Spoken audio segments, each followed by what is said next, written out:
بنائے گئے ہو بسبب اس کے جو تم عمل کیا کرتے تھے۔ تو ایمان کے بغیر تو عمل کا کوئی فائدہ ہی نہیں۔ تو امام بخاری رحمۃ اللہ علیہ کا یہ مطلب ہے کہ یہاں پر مراد بما کنتم تؤمنون ہے کہ جو تم ایمان لائے تھے۔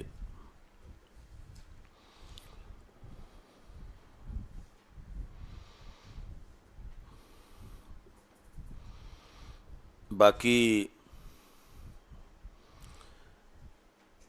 عمل جو ہے عمل صالح ایمان کے بعد وہ جنت جانے کا سبب ضرور ہے، مگر حقیقی سبب اللہ کا فضل ہے۔ یعنی جتنا بھی کوئی بڑا پرہیزگار ہو اور اس کا بڑا کامل عمل ہو، تو پھر بھی عمل سبب نہیں، فضل سبب ہے رب ذوالجلال کی طرف سے جو ہوتا ہے۔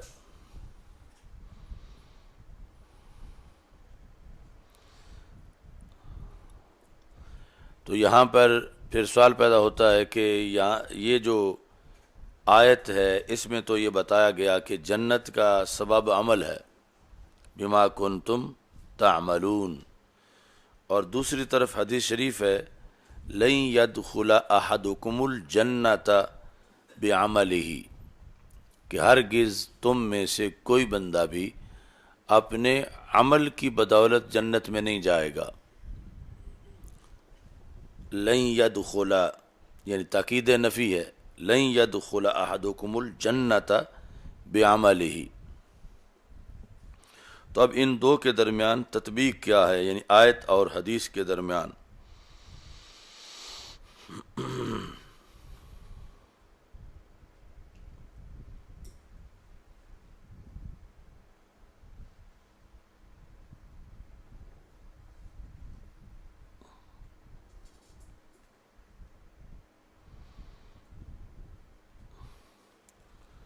اور جبکہ اپنی جگہ آیت بھی درست ہے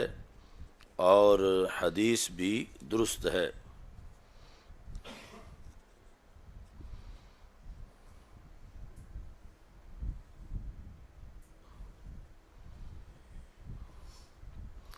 تو اس کا جواب یہ ہے کہ یہ جو بما کنتم تعملون جو ہے اس میں با سببیت کی نہیں ہے،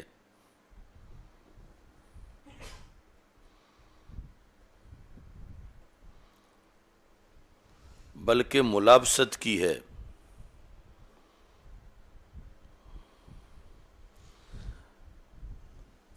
ملابست کی با کا یہ مطلب ہوگا کہ تم جنت کے وارث بنائے جاؤ گے، طرح حال کہ تم اپنے عمل کے ثواب سے ملے ہوئے ہوگے۔ اور لن يدخل احدکم الجنۃ بعملہ یہ ہے کہ اللہ کا کرم، اللہ کا فضل، یعنی بندہ ادھار اتنا کھا بیٹھا ہے کہ اس کا جتنا بھی عمل ہو اللہ کی نعمتوں کے برابر نہیں ہو سکتا۔ تو جتنی بھی نیکی کر لے بالآخر جنت فضل سے جائے گا، کیونکہ اس کا عمل جنت کی قیمت نہیں بن سکتا۔ جنت چونکہ جو یا تو یہ ہے نا کہ اس نے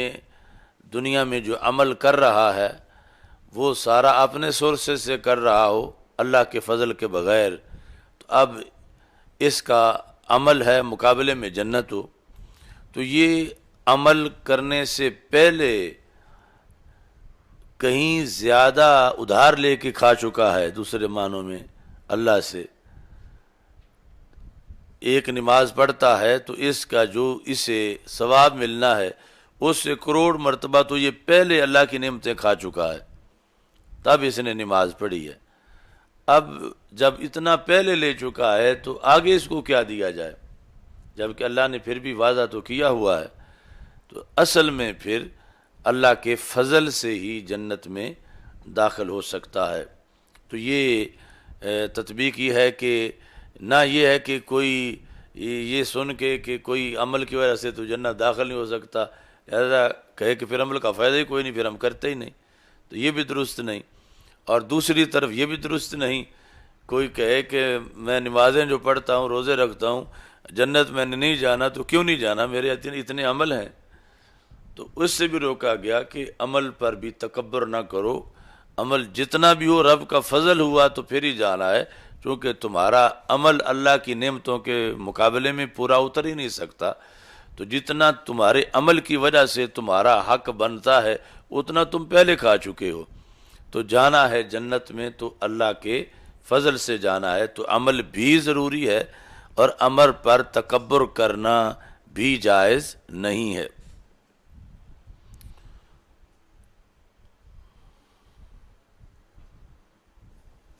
تو یہ ہمارے فہم دین میں ہم نے بیان کی تھی حدیث کے ایک بندے کو قیامت کے دن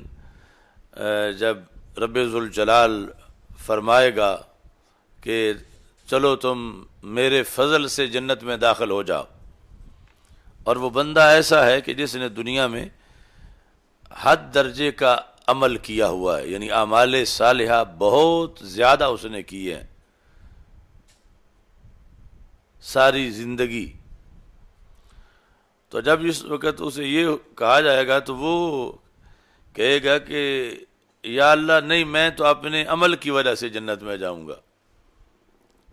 جب اللہ فرمائے گا میرے فضل سے داخل ہو جاؤ تو وہ کہے گا کہ میں نے کوئی عمل تھوڑے کیے ہوئے ہیں کہ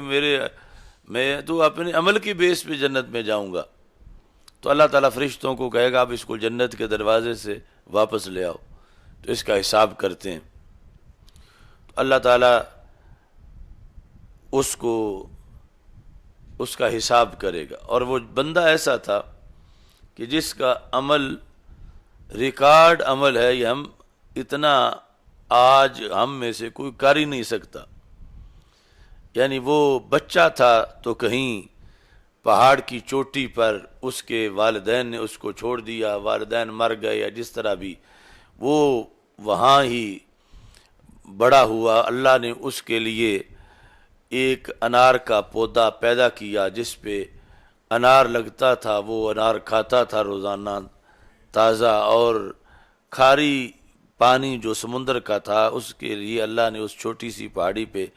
میٹھے پانی کا چشمہ جاری کیا۔ تو نہ اس کی آنکھ نے بدنگاہی کی، نہ کانوں نے گانے سنے، نہ اس نے کسی کا گلہ کیا، نہ کوئی غیبت، نہ کوئی جھگڑا، نہ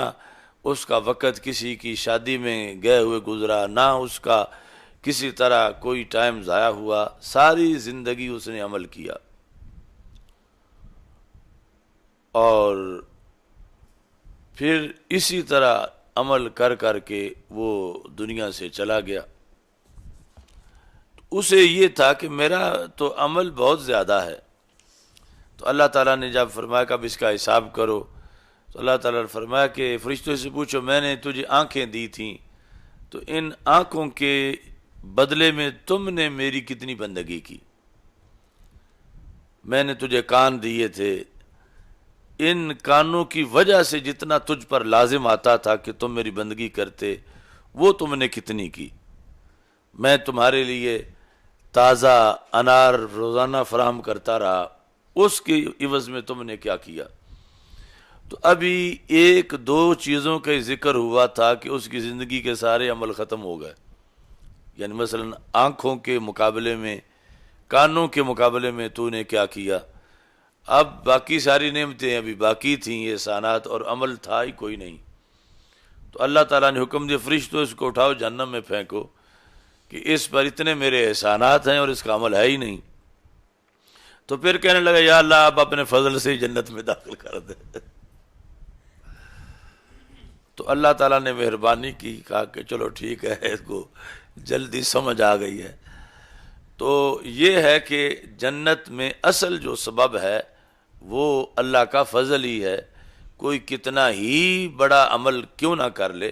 جس طرح کہ اب جو مثال دی وہ کتنا ریکارڈ عمل ہے اس بندے کا، یعنی ہم اپنا ٹائم جتنا بھی بچائیں کہ دین کے لیے لگانا ہے، اسلام کے لیے لگانا ہے، پھر بھی کتنا ویسے لگ جائے گا، تو اس کا تو سارے کا سارا دن رات اللہ کے ذکر میں گزرتا تھا، مگر پھر بھی جنت گیا تو اللہ کے فضل سے جنت میں گیا۔ اچھا جی، تو یہ بھی یعنی جو متعارض احادیث ہیں ان میں تطبیق کا ایک طریقہ ہے۔ اچھا جی،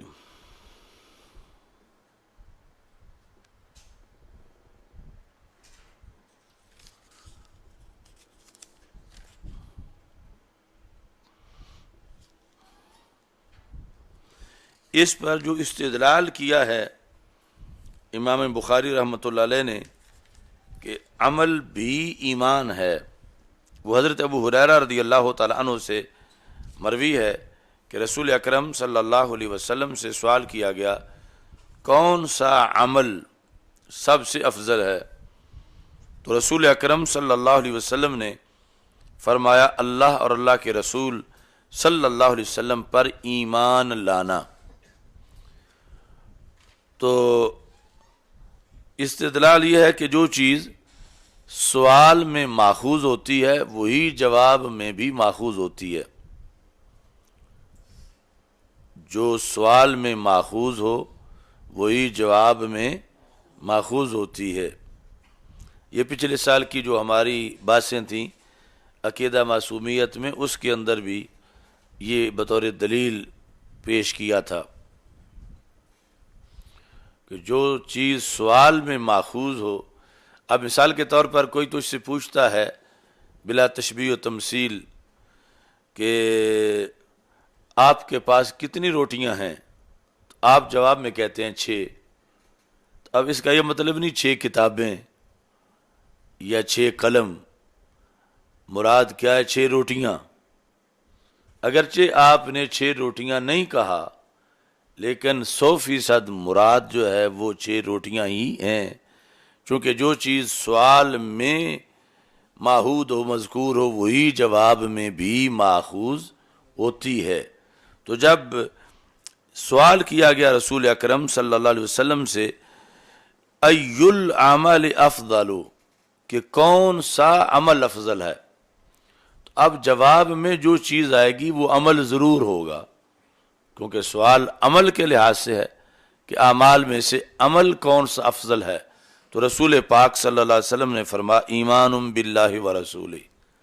تو اس سے پتہ چلا جب یہ عمل کے جواب میں آ رہا ہے تو تب ہی جواب بنتا ہے کہ یہ خود بھی عمل ہو۔ تو یہ امام بخاری رحمۃ اللہ علیہ نے ترجمۃ الباب اس طرح ثابت کیا، ایمان باللہ ورسولہ۔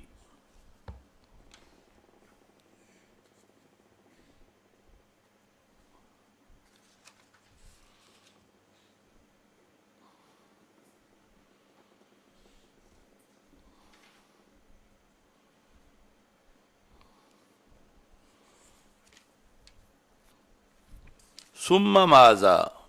پھر کہا گیا کہ اس کے بعد کون سا عمل افضل ہے، تو ہمارے آقا علیہ الصلوۃ والسلام نے فرمایا الجہاد فی سبیل اللہ، اللہ کے راستے میں جہاد۔ پھر کہا گیا پھر کون سا افضل ہے، فرمایا حج مقبول۔ تو یہ پہلے تطبیق کے طریقوں میں سے ایک طریقہ بتا چکے ہیں کہ اب کئی احادیث میں پوچھا گیا سب سے افضل عمل کون سا ہے، تو فرمایا نماز، الصلاۃ لوقتہا، اور کہیں فرمایا بر الوالدین۔ تو پھر سوال پیدا ہوتا ہے کہ سب سے اچھا عمل تو ایک ہی ہو سکتا ہے، تو پھر جواب ایک ہی ہونا چاہیے ہر جگہ۔ تو کبھی سب سے اچھا عمل جہاد بنایا، کبھی والدین کی خدمت کو بنایا، کبھی وہ وقت پر نماز پڑھنے کو بنایا۔ تو اس کا یعنی جواب جو تطبیق میں دیا کہ اس میں ہر ایک جو مخاطب تھا اس کی اندرونی کیفیت کا دخل تھا، کہ جس کے لیے فرمایا کہ جہاد سب سے افضل ہے تو اس کی نمازوں میں کوئی کمی نہیں تھی، خدمت والدین میں بھی کامل تھا، جہاد میں کمی تھی، تو اس کے لحاظ سے تو پھر سب سے افضل عمل جہاد ہی تھا۔ ایسے ہی جس نے پوچھا تو آپ نے فرمایا کہ وقت پہ نماز پڑھنا، تو وہ مجاہد بھی چوٹی کا تھا اور خدمت والدین بھی کرتا تھا، لیکن نماز میں کوئی کمی تھی تو اس کے باطن کو دیکھ کر یہ فرمایا. یعنی ویسے بلا تشبیہ و تمثیل، جس طرح کے ایک طبیب جو ہے اس کے پاس بڑی بڑی قیمتی دوائیاں پڑی ہوئی ہیں، تو اب ایک آتا ہے مریض، وہ کہتا ہے مجھے سب سے قیمتی دوائی دو، اور اس کے لیے سب سے قیمتی دوائی وہ ہے جو اس کی بیماری کا علاج ہے، اور یہ نہیں کہ سب کو ایک ہی بیماری ہو. تو ایک بندہ آتا ہے، اسے حکیم ایک دوائی دیتا ہے اور کہتا ہے یہ پہلے نمبر کی دوائی ہے تیرے لیے. دوسرا آتا ہے، اس کو کوئی اور دے دیتا ہے، کہتا ہے تیری یہ پہلے نمبر کی دوائی ہے. تو کوئی کہے پاس بیٹھا ہو کہ پہلے نمبر کی تو ایک ہی ہو سکتی ہے، سب تو پہلے نمبر کی نہیں ہو سکتی. تو اب یہ اس طبیب کی غلطی نہیں بلکہ کمال ہے کہ جس کو جس لحاظ سے ضرورت ہے، اس کے لحاظ سے جو اہم چیز ہے وہ اسے اس نے دے دی ہے. تو یہ بھی یعنی تطبیق حدیث کا ایک طریقہ ہے. یہ حدیث روایت کی ہے حضرت ابو ہریرہ رضی اللہ تعالی عنہ نے.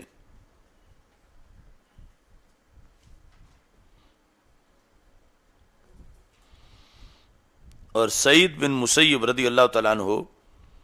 راوی ہیں، مشہور تابعی ہیں، اور ان کا خصوصی تعارف یہ ہے کہ یہ حضرت ابو ہریرہ رضی اللہ تعالیٰ عنہ کے داماد ہیں. حضرت سعید بن مسیب رضی اللہ تعالیٰ عنہ زوج بنت ابی ہریرہ. اور حضرت ابو ہریرہ رضی اللہ تعالیٰ عنہ کی جو مرویات ہیں یعنی 5000 سے زائد، یہ ان کے اسپیشلسٹ ہیں. یعنی سب سے زیادہ مہارت انہیں ہے کہ حضرت ابو ہریرہ رضی اللہ تعالیٰ عنہ کیا کیا احادیث روایت کرتے تھے. علم، تقوی اور زہد میں یہ سعید بن مسیب اپنے زمانے میں سر فہرست تھے. ان افضل التابعین بھی کہا جاتا ہے، اور یہ افضلیت علوم شرع کے لحاظ سے ہے، ورنہ حضرت اویس کرنی کو خیر التابعین کہا جاتا ہے. تو وہ افضلیت اجتماعی افضلیت ہے جو حضرت اویس کرنی کی افضلیت ہے تابعین میں سے.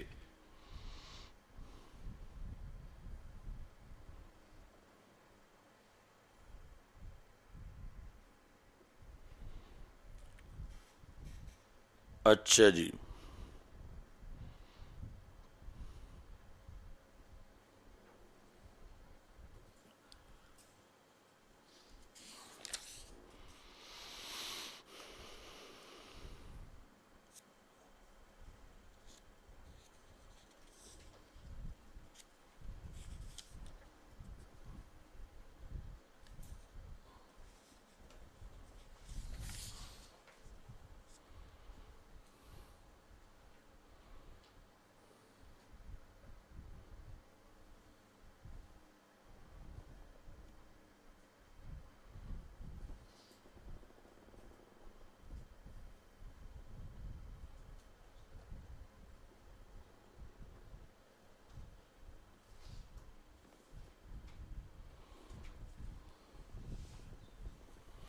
تو عمومی طور یہ سب سے پہلے تو ہم نے لکھوایا تھا آپ کو تمہید بخاری میں کہ تطبیق بین الاحادیث کے کئی طریقے ہیں. اس کو حوالہ اس کا جو ہے وہ یہ یہاں ہے، یعنی یہ جو عمدۃ القاری کی یہ بحث ہے میرے چھاپے کے مطابق 284 صفحے پر. قلت الحاصل ان اختلاف الاجوبات فی هذه الاحادیث لاختلاف الاحوال، کہ جو اجوبہ کا اختلاف ہے، جواب مختلف میں، وہ احوال کے اختلاف کی بنیاد پر ہے کہ جو پوچھنے والوں کے حالات جدا جدا تھے تو اس کے مطابق جواب بھی جدا جدا تھا. اور یہ بھی سیرت کا اہم پہلو ہے. ویسے تو یہ ہے کہ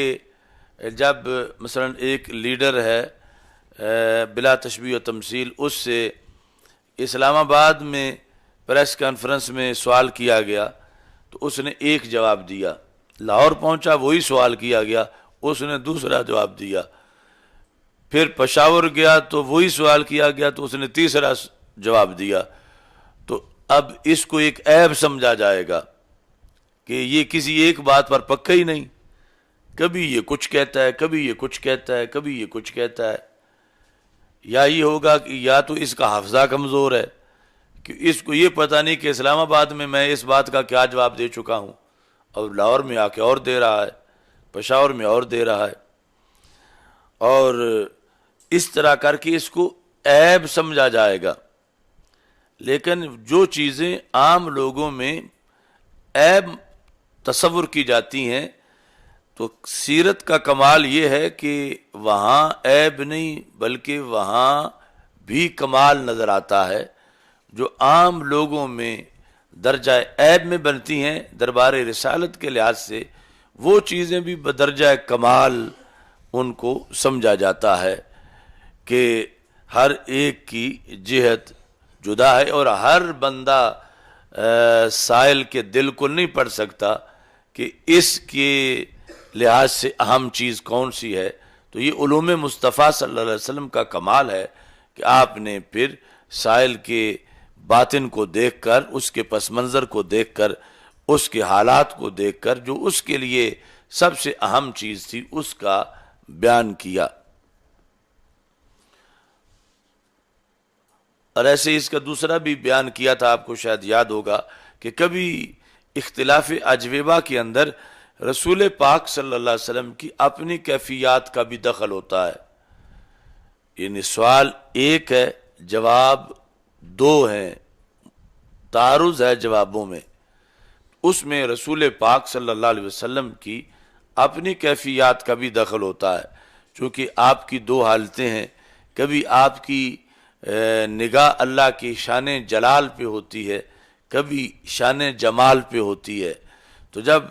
اللہ کا جمال، احسان اور مہربانیاں سامنے ہوتی ہیں تو یہ انداز اور ہے، اور جب اللہ تعالیٰ کا جلال اور اللہ جو بندوں سے مواخذہ کرے گا وہ جب سامنے ہے تو اس کے لحاظ سے کیفیات اور ہیں، اور پھر بندوں کو جواب دینے میں بھی اس چیز کا اثر ہوتا ہے. یعنی کہیں تو یہ فرمایا کہ ایک بندہ جنت کے رستے پہ چلتا ہے اور اس میں اور جنت میں ایک بالشت کا فاصلہ رہ جاتا ہے تو وہاں معاذ اللہ اس کا دل پلٹتا ہے اور جہنم میں جا گرتا ہے. اور کہیں یہ فرمایا کہ اماطۃ الاذی عن الطریق، جو رستے سے کانٹا اٹھائے وہ بھی جنت میں پہنچ جاتا ہے. تو ادھر اتنا مشکل جانا کہ ساری زندگی تقوی، پرہیزگاری، عمل صالح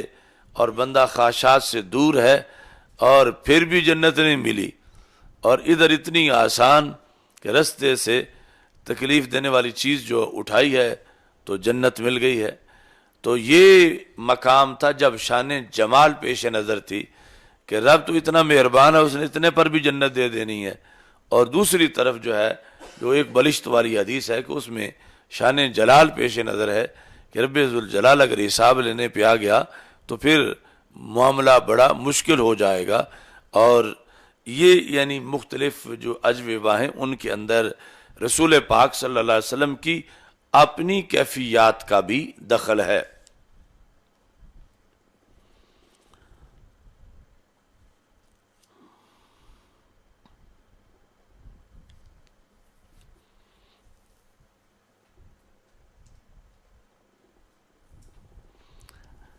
آگے ہے اذا لم یکن الاسلام علی الحقیقت،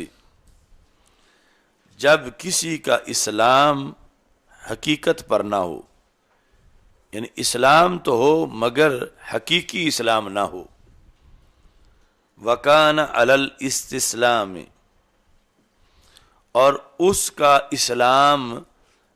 استسلام کے معنی میں ہو. استسلام یا اس لیے اسلام لے آیا ہو کہ قتل ہونے سے بچ جائے. ایک ہے اسلام یعنی دین اسلام، جس کے اندر عقائد، اعمال، ساری تعلیمات ہیں، تو کسی کا اسلام پر ہونا، اور ایک یہ ہے کہ اسلام بمانا جھک جانا، یعنی کسی کی اطاعت قبول کر لینا اگرچہ کلمہ نہ پڑھنا۔ مثلا جنگ ہو رہی ہے اور کافر لڑ رہا ہے مقابلے پہ، بالآخر اس نے ہتھیار ڈال دیے ہیں،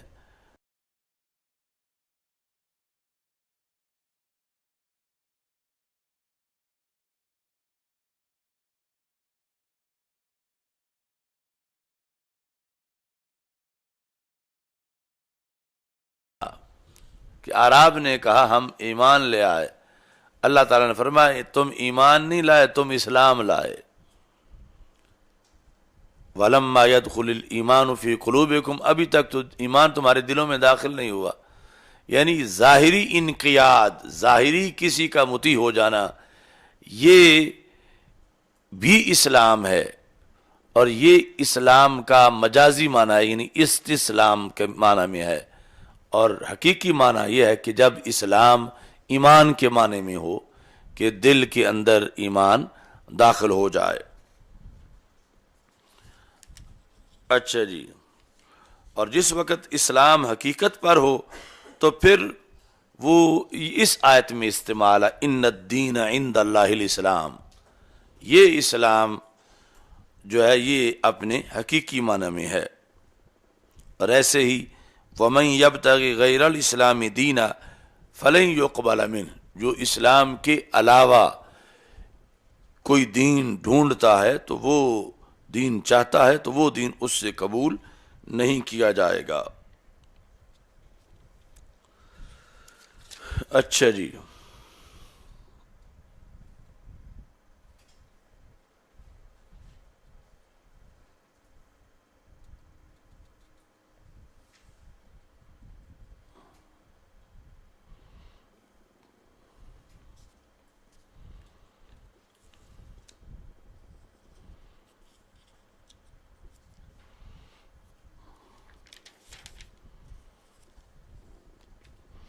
تو یہاں پر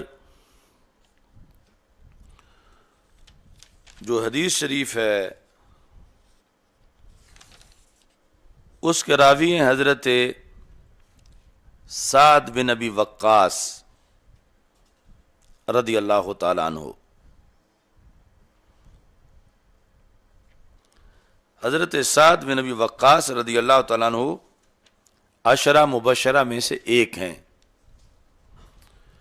اور اصحاب ستہ شورا میں سے بھی ایک ہیں۔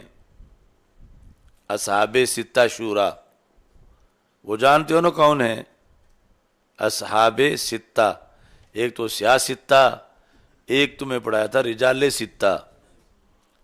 رجال ستہ سے مراد یہ سیاہ ستہ کے مصنفین نہیں ہیں، بلکہ ان کے علاوہ وہ 6 شخصیات کے حدیث کی ہزاروں سندیں ان سے ہو کے گزرتی ہیں۔ تو ایک ہیں اصحاب ستہ شورا۔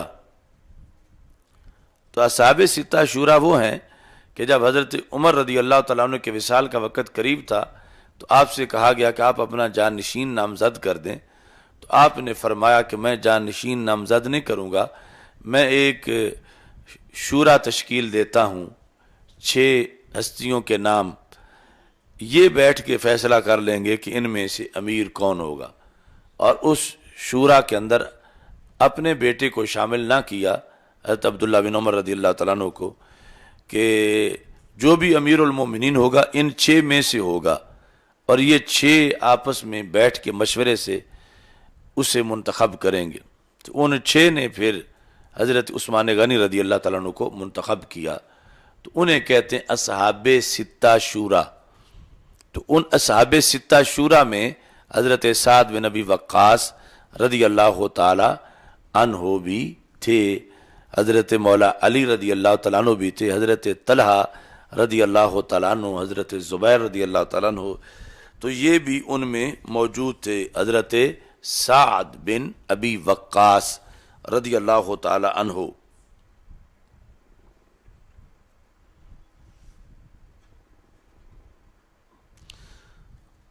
اور یہ بھی قدیم الاسلام صحابی ہیں، یعنی ابھی عمر صرف 14 سال تھی جب انہوں نے اسلام قبول کر لیا۔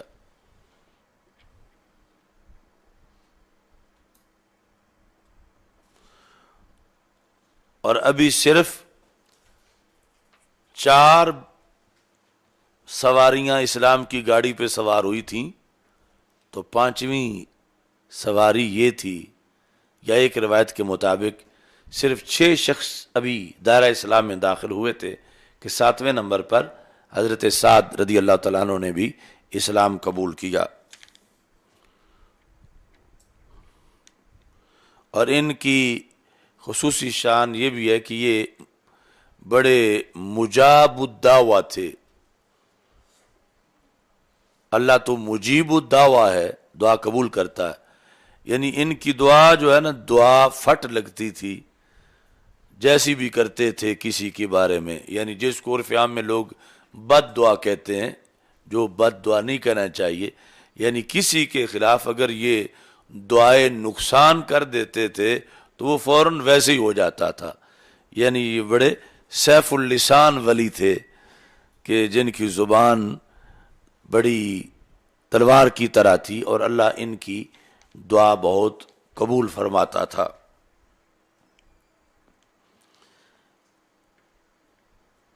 اسلام میں سب سے پہلے جس بندے کو دین حق کی سربلندی کے لیے تیر مارنے کا شرف حاصل ہوا تو وہ حضرت سعد ہیں، اور ان کا لقب فارس الاسلام ہے، فارس الاسلام۔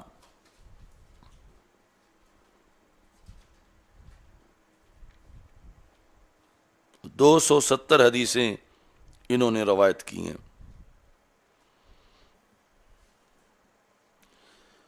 حضرت عمر رضی اللہ تعالیٰ عنہ کے زمانے میں انہوں نے کسرا کا محل فتح کیا۔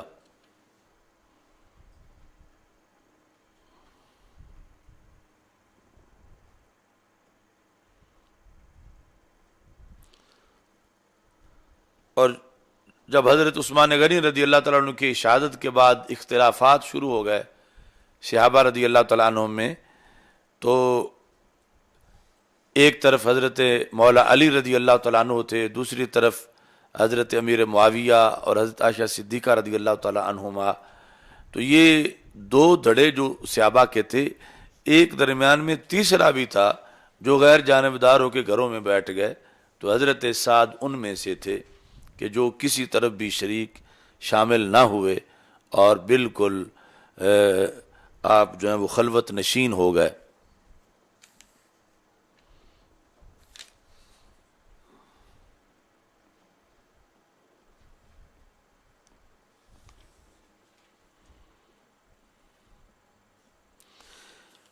ان کے بارے میں رسول اکرم صلی اللہ علیہ وسلم نے ارشاد فرمایا، جب حضرت سعد آئے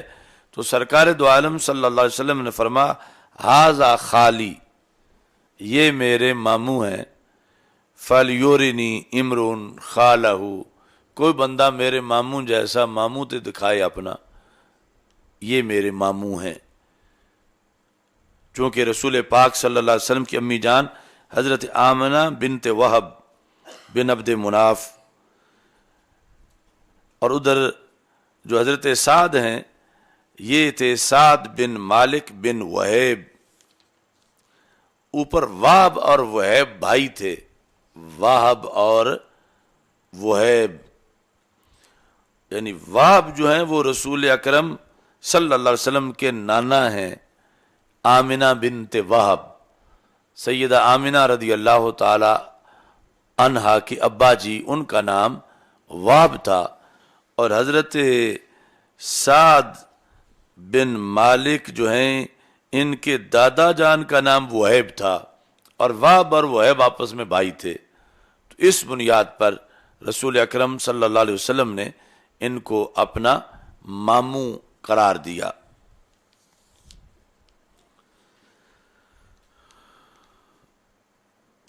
اور صحابہ کرام رضی اللہ تعالی عنہم میں سعد نام کے بہت سے صحابہ ہیں، یہاں تک کہ ایک قول کے مطابق 100 صحابہ کا نام سعد تھا، یعنی آگے ولدیت میں فرق تھا اور نام سعد تھا۔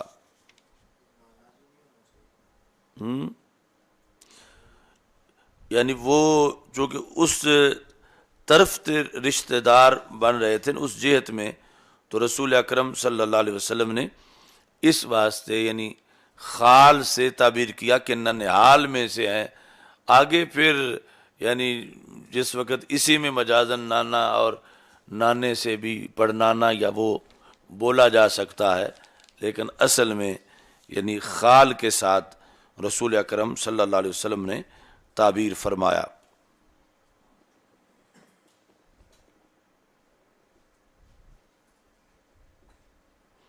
اچھا جی،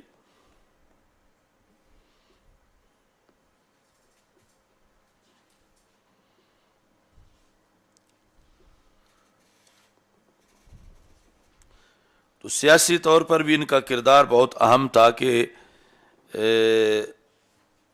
چونکہ جو جنگ قادسیہ تھی جس کی وجہ سے عراق فتح ہوا، پھر ایران، تو اس میں بڑا کردار حضرت سعد بن ابی وقاص رضی اللہ تعالیٰ عنہ کا تھا، اور حضرت سعد جو ہیں ان کو پھر عراق کا گورنر بنایا گیا جب عراق فتح ہوا۔ اور جو مشہور شہر ہے کوفہ، عراق کا شہر، وہ حضرت سعد نے بنایا تھا، یعنی کوفہ کو ایک شہر کی جو حیثیت دی تھی، ورنہ وہ تاریخ ہسٹری اس جگہ کی تو بڑی پرانی ہے۔ یعنی حضرت نوح علیہ السلام کے زمانے میں جو طوفان جس تنور سے آیا تھا، وفارت التنور، وہ جامع مسجد کوفہ کے اندر وہ جگہ ہے، یعنی ابھی بھی وہ نشان موجود ہیں۔ تو اس بنیاد پہ تو وہ آبادی تو بڑی پرانی تھی، لیکن وہاں شہر تعمیر کرنا، چھاؤنی بنانا، یہ حضرت سعد بن ابی وقاص رضی اللہ تعالی عنہ کا کارنامہ تھا۔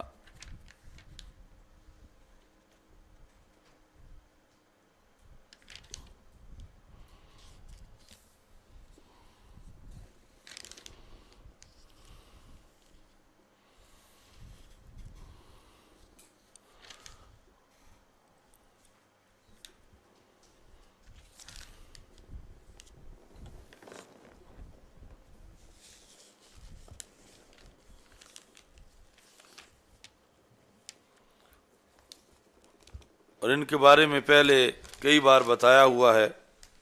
ایک معاملہ وہ آپ حضرات کو یاد ہی ہوگا، ان کی بیماری کا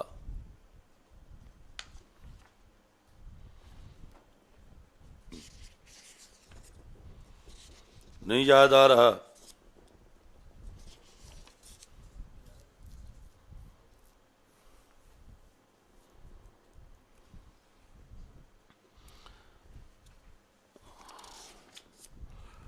اچھا جی،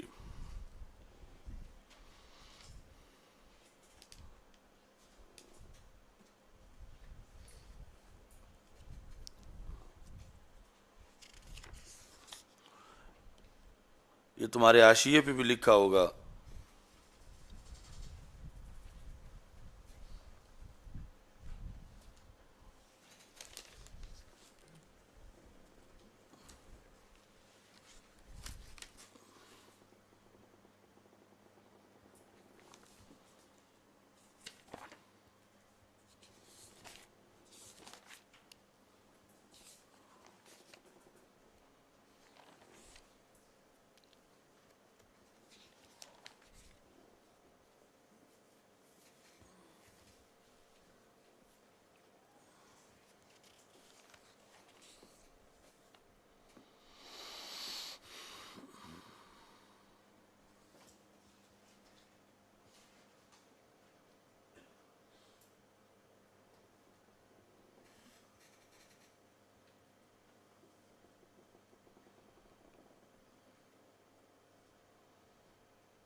تو جب حجۃ الوداع کا موقع تھا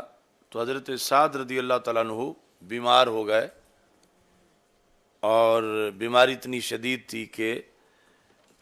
انہوں نے یہ سمجھ لیا کہ اب میرا آخری وقت آ گیا ہے۔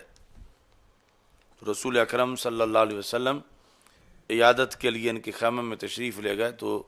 حضرت سعد رو رہے تھے، تو رسول پاک صلی اللہ علیہ وسلم نے فرمایا، یعنی دلاسا دیا کہ موت سے کیا تم ڈر گئے ہو؟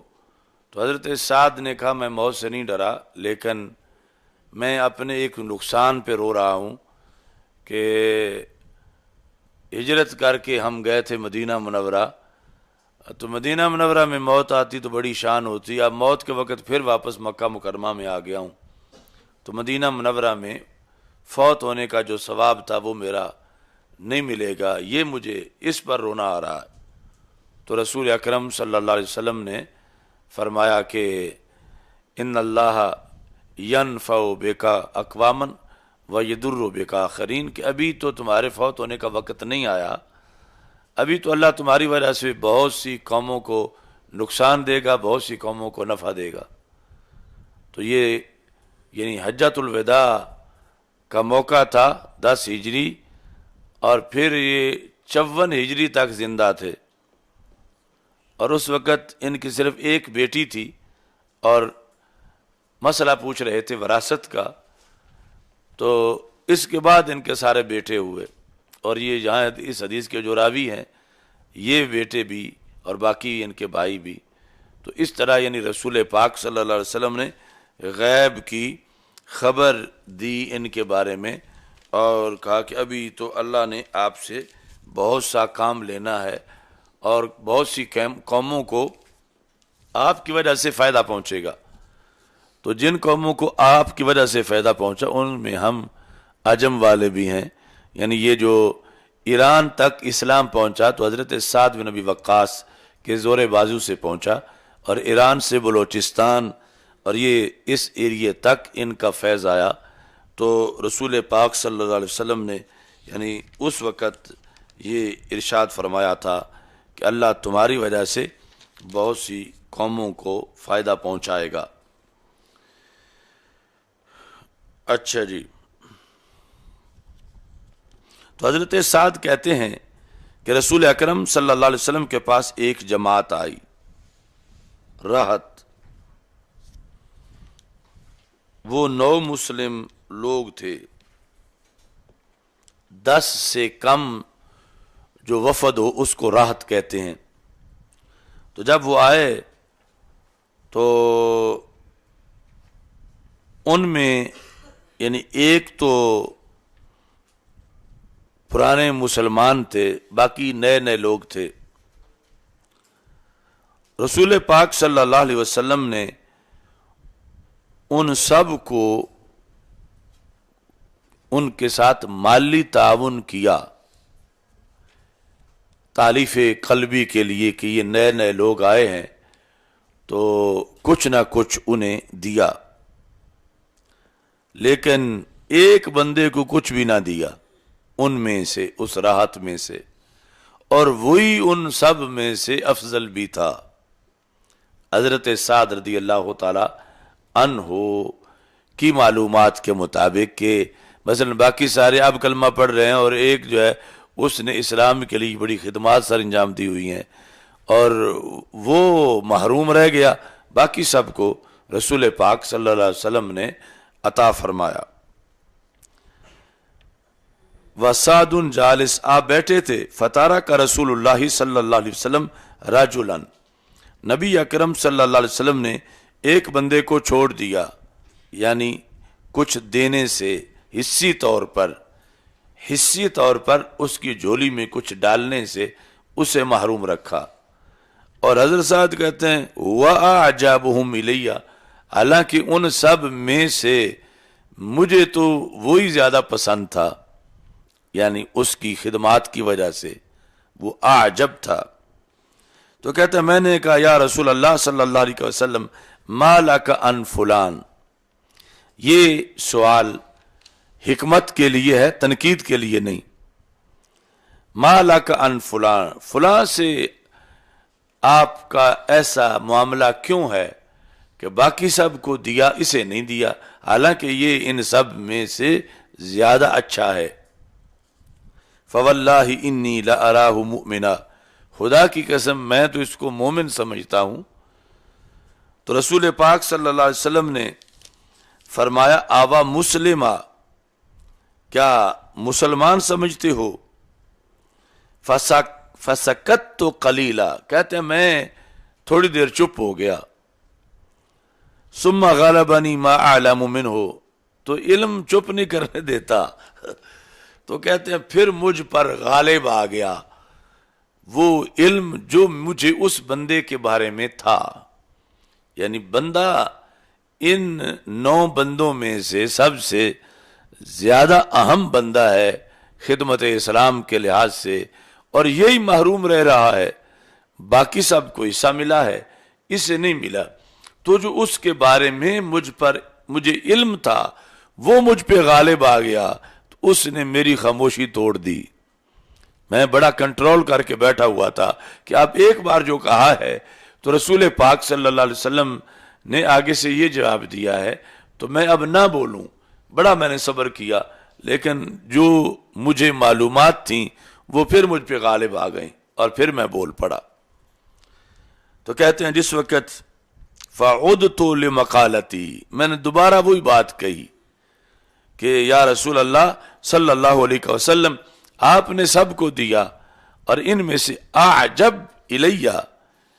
میرے نزدیک تو سب سے پسندیدہ یہ بندہ ہے، اس کا حق زیادہ بنتا ہے کہ اس کی ساتھ تعاون کیا جائے۔ فقلت ما لک عن فلان، اب ما لک عن فلان اگر کوئی تنقید کے لیے کہے تو کافر ہو جائے کہ تجھے کیا مسئلہ ہے فلاں سے، لیکن یہ پوچھ رہے ہیں کہ حکمت کوئی ضرور ہے، جو آپ نے کیا وہ قابل اعتراض نہیں، ایسے ہی کرنا چاہیے تھا، آپ کا عمل 100% درست ہے، لیکن اس کی حکمت کیا ہے کہ ایسا کس وجہ سے ہوا۔ ویسے سرکار کے فعل پر تو اعتراض مومن کر نہیں سکتا، یعنی حکمت اس کے پیچھے کیا ہے۔ فواللہ انی لأراہ مؤمنا، یعنی یہ اپنے طور پر یہ سمجھ رہے تھے کہ شاید اس کا کوئی ریکارڈ درست نہیں، سرکار کے قریب کسی نے کوئی شکایتیں لگائی ہوئی ہیں، تو میں بتاتا ہوں یہ تو پکا مومن ہے۔ دوبارہ یہ کہا تو رسول اکرم صلی اللہ علیہ وسلم نے پھر فرمایا آوا مسلمہ، کیا تم مسلمان سمجھتے ہو؟ کہتے ہیں کہ پھر میں چپ ہوا، لیکن کچھ دیر کے بعد علم پھر میرا بول پڑا، میں نے پھر وہی بات کہی، تو رسول اکرم صلی اللہ علیہ وسلم نے بھی پھر وہی بات فرمائی، اور اس کے بعد یہ لفظ بولے، مکتب عشق کا دستور نرالا دیکھا، اس کو چھٹی نہ ملی جس نے سبق یاد کیا، کہ اسے جو میں نہیں دے رہا اور باقی کو دے رہا ہوں، اس کا یہ مطلب نہیں ہے کہ اس میں اہلیت نہیں یا اس کا کوئی کردار نہیں، اس لیے میں نہیں دے رہا، بلکہ اس کا مطلب یہ ہے کہ باقی تو ابھی نئے نئے آئے ہیں، ان کا خیال مال کی طرف جاتا ہے تو انہیں مال دے کر پکا کیا جا رہا ہے، اور یہ تو اتنا پک چکا ہے کہ اس کا خیال مال کی طرف نہیں، آمنہ کے لال کی طرف رہتا ہے۔ یہ میں نے واضح کیا کہ یہ تو پی ایچ ڈی کر چکا ہے عشق کی، اور وہ بھی پرائمری میں آئے ہیں، مال ان کے لیے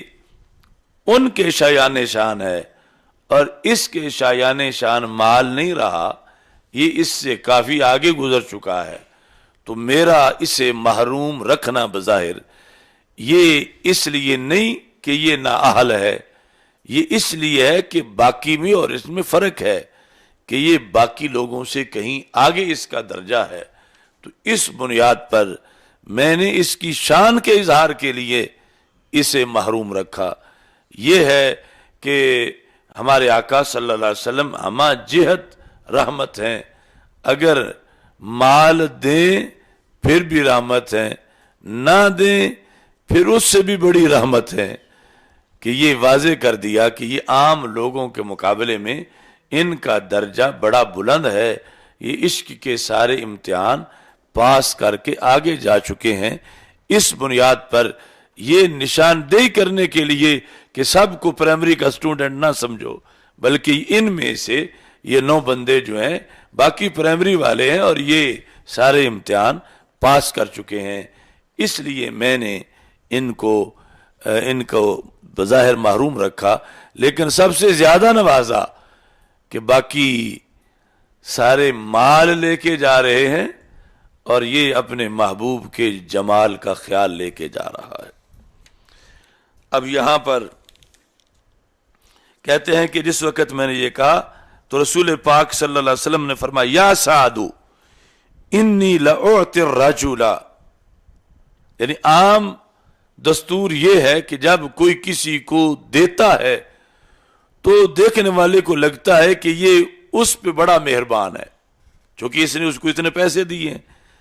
اتنا مال دیا ہے۔ تو سرکار نے فرمایا میرے دربار کا معاملہ مختلف ہے،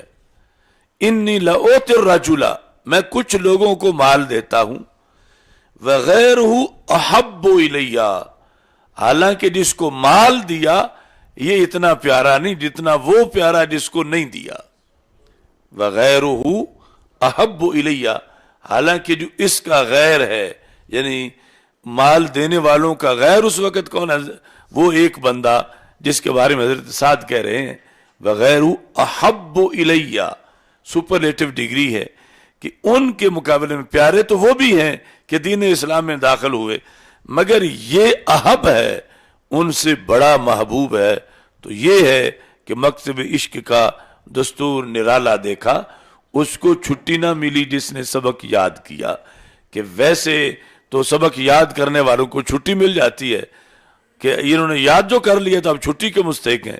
لیکن مکتب عشق میں جو یاد کرے اسے پھر چھٹی نہیں ملتی، یعنی ادھر نمرود ہو، فرعون ہو، حامان ہو سکتا زندگی بھر ایک دن بھی سر کو درد نہ ہوا ہو، اور ادھر اللہ کے نبی ہوں تو اشد الابتلاء الانبیاء ثم الامثل فالامثل، کہ سب سے سخت آزمائشیں نبیوں پہ ہوتی ہیں، اور پھر اس کے بعد اللہ کے دربار میں جس کا جتنا درجہ اونچا ہے اتنی اس کے لیے مصیبتیں بھی زیادہ ہیں، اس کے لیے آزمائشیں بھی زیادہ ہیں، کہ اس کو چھٹی نہ ملی جس نے سبق یاد کیا۔ تو یہاں پر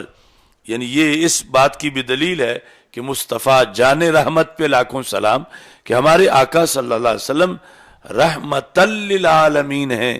یعنی راحمل للعالمین کی جگہ رب نے رحمت للعالمین فرمایا، کہ راحم تو وہ ہے کہ جس کی ذات کے ساتھ محض ایک وصف رحمت قائم ہے، اور رحمت وہ ہے جو ہر لحاظ سے ہی رحمت ہے، جس طرح کہ ایک ہوتا ہے زید عادل اور دوسرا ہوتا ہے زید عدل، جو حمل مبالغتاً ہوتا ہے۔ تو اس بنیاد پر یہ فرمایا کہ یعنی عام جو مہربانی والے ہوتے ہیں وہ دیں تو پھر مہربانی ہوتی ہے، اور یہ وہ ذات ہیں دیں تو پھر بھی مہربانی ہے، نہ دیں تو پھر اس سے بھی بڑی مہربانی ہے، کہ ان کی ہر جہت کو اللہ نے رحمت بنایا ہے۔ اچھا جی، اب جنہیں دیا کیوں دیا؟ خشیتا، یہ مفعول لہو ہے، اس اندیشے سے ان یکبہ اللہ فی النار، کہ کہیں اللہ انہیں دوبارہ جہنم میں نہ پھینک دے۔ کلمہ پڑھ کے آئے ہیں، ابھی نئے ہیں، ابھی انہوں نے ایثار اور خلوص کے سبق پڑھنے ہیں، تو مال کی ضرورت تو ابھی بھی ہے، تو کہیں شروع سے ہی ایسا نہ ہو کہ کہیں گے یہ تو ادھر بھوک ہی بھوک ہے، اسلام میں ملتے کچھ نہیں، ہم واپس چلے جاتے ہیں۔ تو اب ان پہ پیار یہ ہے کہ انہیں مال دے کے پکا کیا جائے، اور جو پرانا ہے اس سے پیار یہ ہے کہ بتایا جائے کہ اب مال وغیرہ ان کے نزدیک کوئی حیثیت نہیں رکھتے، یہ اس مقام سے کہیں آگے گزر چکے ہیں۔ اچھا جی،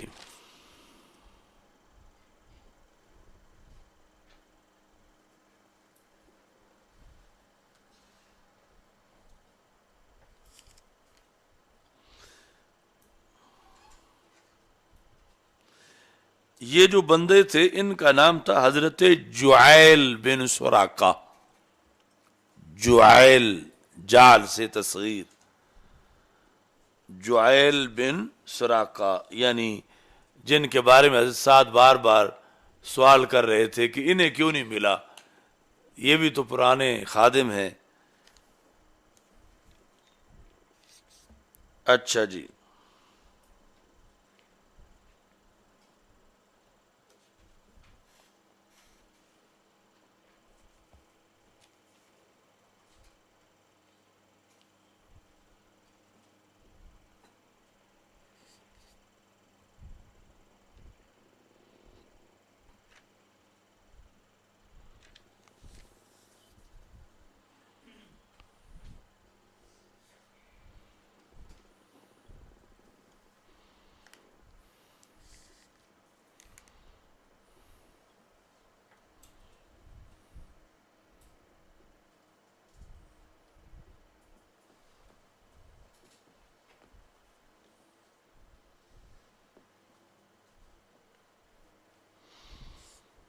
تو جب وہ کہتے تھے انی لأراہ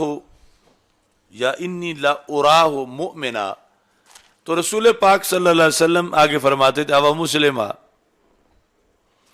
تو اس لحاظ سے ترجمۃ الباب ہے کہ یعنی یہ تربیت کر رہے تھے کہ تمہیں حقیقی ایمان کا کیا پتا، تم تو ظاہری دیکھ رہے ہو، آوا مسلمہ کہہ کر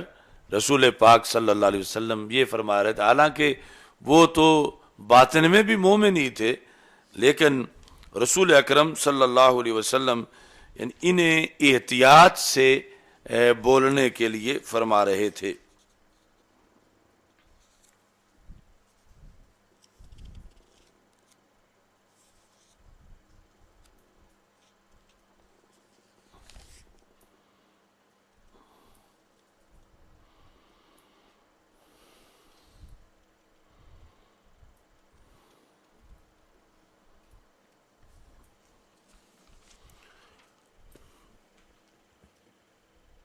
چلو ایک بار الحمد شریف، 3 بار کل شریف پڑھ کے بلغ کریں۔ مولانا منور حسین عثمانی صاحب رحمہ اللہ تعالی، جن کا کل جنازہ ہوا، ان کے اصال ثواب کے لیے کہ وہ اہل سنت و جماعت کے عظیم عالم دین تھے، بہت سی احادیث ان کو زبانی یاد تھیں، اور فکر رضا پر ساری عمر قائم رہے، دین متین کی انہوں نے خدمت کی، اور جوانی کے عالم میں اس دنیا سے رخصت ہوئے۔ اللہ ان کے درجات کو بلند کرے، جو ان کے صاحبزادگان ہیں اللہ ان کو مزید صلاحیتیں عطا فرمائے۔ حضرت علامہ الحاج ابو داود محمد صادق قادری رضوی رحمہ اللہ تعالیٰ ان کے یہ مرید تھے، اور شیخ الحدیث مفتی محمد عبداللطیف جلالی صاحب کے خصوصی شاگرد تھے۔ ایک بار الحمد شریف اور 3 بار کل شریف پڑھ کے ملک کریں۔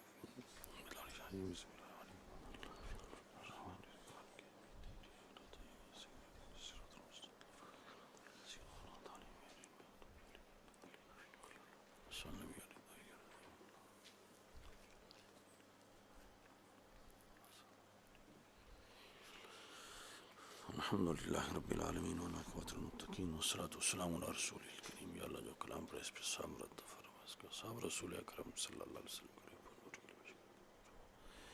آپ کے وسیلہ جلیلہ سے تمام انبیاء کرام علیہ السلام، خلفاء راشدین رضی اللہ تعالیٰ عنہ، ازواج مطہرات رضی اللہ تعالیٰ عنہ، صحابہ کرام رضی اللہ تعالیٰ عنہ، تابعین تبع تابعین، ائمہ طریقت، ائمہ شریعت، جمیع المسلمین والمسلمات کے رفاع کے لیے پیش کرتے ہیں، قبول فرمائے۔ بالخصوص حضرت مولانا منور عثمانی صاحب کے روح کے لیے پیش کرتے ہیں۔ اللہم اغفر له ونور قبره وجعل قبره اللہم اغفر له ونوفر قبر وجل قبر اللهم اغفر لأخي